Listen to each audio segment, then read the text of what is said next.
reptile festival, someone screamed out that a venomous snake had gotten loose, which in fact, one never had. Needless to say, chaos ensued.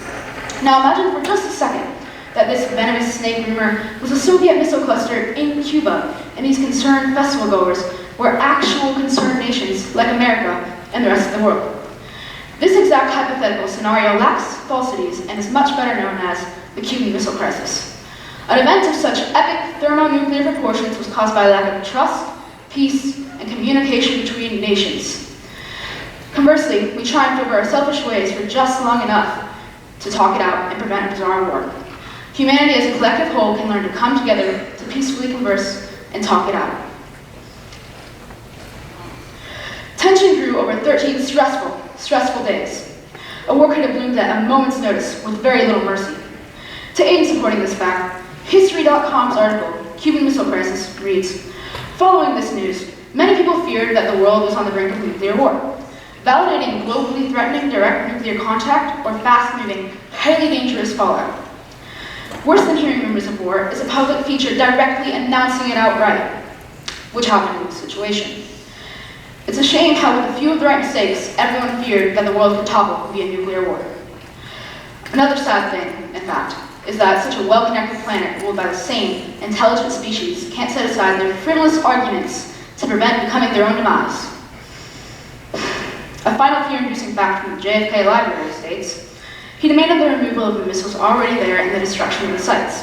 On October 22nd, President Kennedy spoke to the nation about this on a televised address.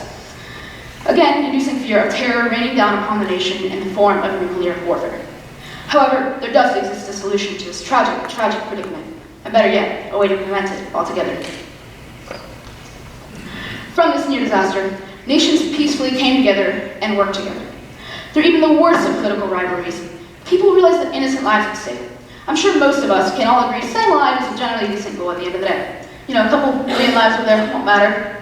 Fortunately, politicians didn't think that way, but recognized that they shared this goal in common.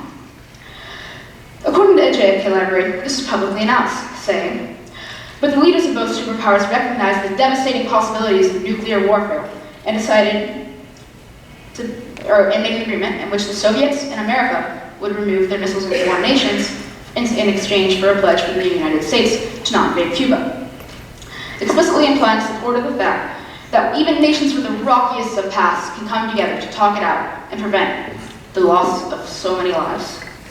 This ability to perceive the consequences of war and other tragic occurrences is the true victory. Triumphantly enough, humanity as a collective whole can peacefully talk it out and work together.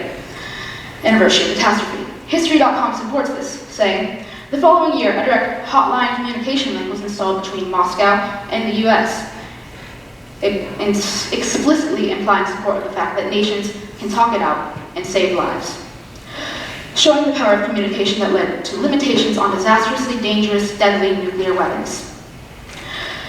Talking can resolve even the tensest of relations with two things, time and a mutual reward, which were very present in this situation, believe me, and they were blown up the square, rather largely, like this couple million lives.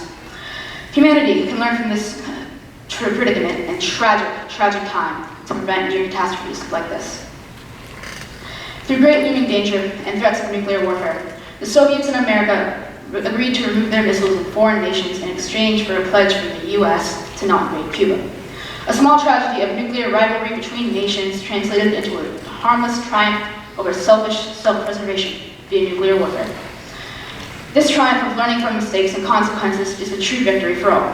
After all, those who fail to remember the past are condemned to repeat it. George Santayana. Thank you.